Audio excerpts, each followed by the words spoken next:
I can bring you in warm, or I can bring you in cold. Yeah, this is the Star Wars show you're looking for. Star Wars, nothing but Star Wars. Give me the Star Wars, no other.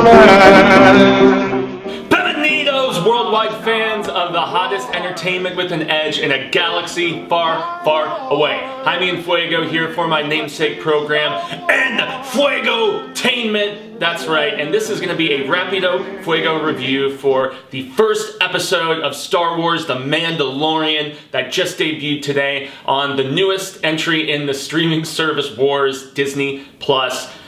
Maybe one of their biggest, just OG things that they're going to be doing. Day of launch, first episode, and it's going to be weekly, unfortunately, so not bingeable, which I know is going to really upset a lot of people because this was beyond legit. Seriously, I'm not going to go into excessive spoilers or anything like that, but you know within the first few minutes that this is going to be all kinds of badass. You have our Mandalorian, played by Pedro Pascal, so he's voicing and he's in this suit of armor, but yes, as is brought up countless times in the episode, he doesn't take the armor off. I hear you never take your armor off, so on and so forth. But between a killer bar fight that happens at the very beginning, where like a door is shutting and a dude gets cut in half, and some great, gunplay and fist fighting and stuff like that, we get a creature in this ice planet busting up out of the ice and going after our Mandalorian ship after he's taken his bounty in,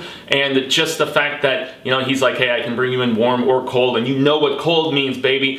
Yeah, seriously, being frozen in carbonite, which, well, you have to watch to see what happens to this guy, but there's definitely a lot of people frozen in that stuff on this bounty hunter ship, and, there was a lot of speculation that this is in fact Boba Fett. And since I'm not spoiling anything here, there's a flashback that we see a little bit earlier in this episode that I will contend confirms whether that is the case or is not the case, but I loved Rogue One. It was seriously the coolest thing that has happened since Disney took over the Lucasfilm franchise and all of their, different stuff between Star Wars, and they haven't done any Indiana Jones stuff yet, but yeah, since the mouse bought George Lucas's iconic Galaxy Far, Far Away, Rogue One was the coolest thing that they had done because I loved the gritty dirginess. It didn't have the glossiness of the prequels, or dare I say, even to a degree that we got in Force Awakens and Last Jedi.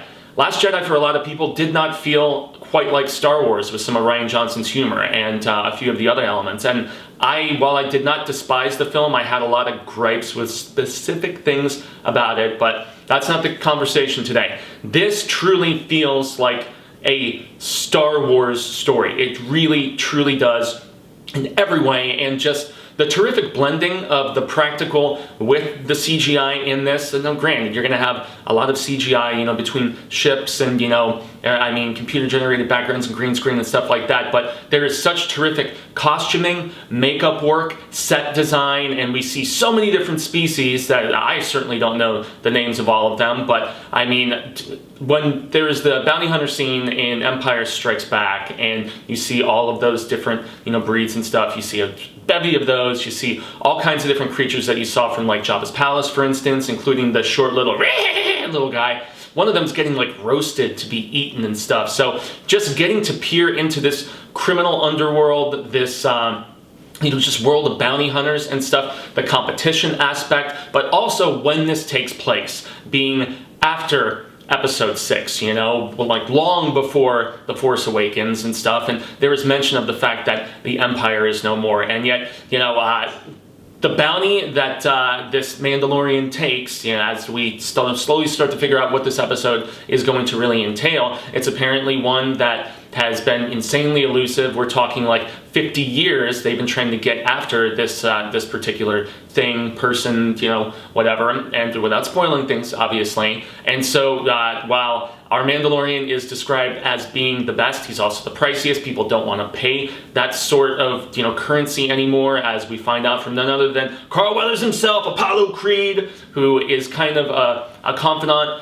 go-between, and he's giving our Mandalorian just, hey, these are some different possibilities you have for the next, bounties that you can actually go after. And so, yeah, he travels to another planet, which is more of like the desert variety, after conferring with this guy who has a bunch of old stormtroopers, with their just grimy, beaten up looking suits still on. So this guy obviously used to have, leanings with the Empire, or maybe he is a former Empire person, or maybe he's just employed a bunch of former stormtroopers, all those clones.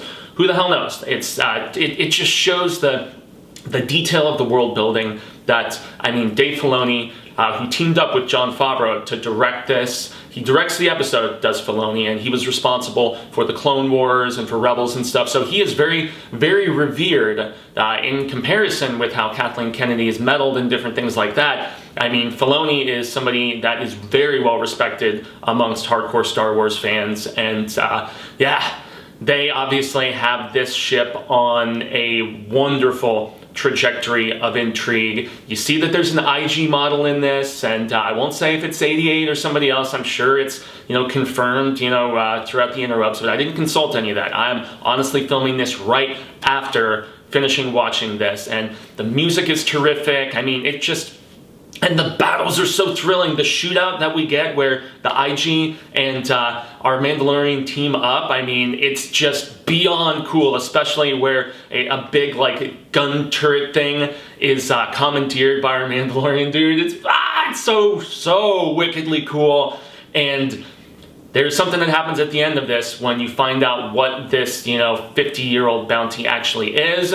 And there's a lot of discussion on the internet about it, and or at least I'm sure there is. I haven't got on there, but since my review is coming a few hours later in the day, this went up 6 a.m. Eastern time, if I'm not mistaken, was when Disney Plus went live and this episode was viewable. So I'm sure there's a lot of chatter already as to what that particular revelation entails. And there is such a dope shot where this door is blown down, and we see our bounty hunters, our IG and our Mandalorian just walking through, and the silhouettes start to become illuminated. And I'm so pumped, guys.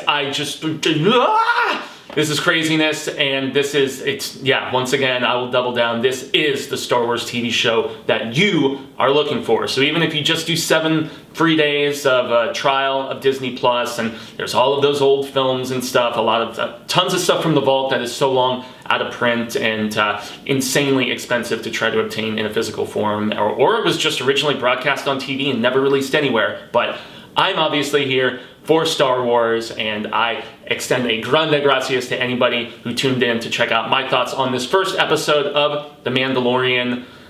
We're in good hands, everybody. This is going to be incredible, and I cannot wait to see where the story goes. I was wondering if it was going to be like one episode is a bounty for this, one episode's a bounty for that, so on and so forth. I'm not necessarily thinking that that's going to be the case. Perhaps they'll work it in, but it does appear that there is going to be a overarching story and just kind of a theme to the whole thing, and then we'll factor in other bits and pieces here and there. So very cool. Very, very cool. And once again, I have been Jaime En Fuego. You can find me on all social media sectors like Twitter, Instagram, Facebook, and obviously here on YouTube. There's lots of other Star Wars coverage that I have done thus far this year, including reviews of the 3 new books that were put out this year, including Master and Apprentice by Claudia Gray, who wrote Lost Stars and has done a few other Star Wars books. It's about a young Obi-Wan and Qui-Gon, pre-Episode 1. It's a fantastic book. Lots of prequel politics, but over time I've grown to find them fascinating. There is also an Amidala book that takes place between 1 and 2 that I took a peek at. The title is unfortunately eluding me. Then there's also a great Dooku background story called Dooku Jedi Lost that also came out this year. Reviews of all of those are here on the channel, as well as some comic stuff from the Marvel stuff. Oh boy, what else? I've done reviews of all the prequels, a revisit of Rogue One, so lots of fun to check out there, as well as reviews of all kinds of other comedies, action films, Marvel films that I have done this year. But you're probably, unless you stumbled upon this, you have seen me on the Horror Show channel, youtube.com/The Horror Show channel. That's where we, for the last 5 years, have put out at least an episode a day, sometimes if there is big enough things to cover, 2 or more. And yes, over 30,000 subscribers strong. And on that channel, I am so very happy to be a part of covering everything spooktacular on the internet. And then lastly, every Monday evening, 9 p.m. Eastern, 6 p.m. Pacific, I do a show on the Willis Credia YouTube channel called Show Business, discussing weekend box office, looking ahead to the upcoming weekend, and having a little bit of palaver about the biggest stories of the past week. So I have been Jaime En Fuego. Y'all have been awesome. I hope that you have checked out The Mandalorian, and if you haven't, I hope this implores you to get on that Plus train and do the same. So until the real of Ka comes around once more, I say hasta luego, Cinemigos and Force users across the galaxy. But I hope that we get to share more of this film palaver sooner rather than later. And until then, may the Force be with you always, because it sure is with this show.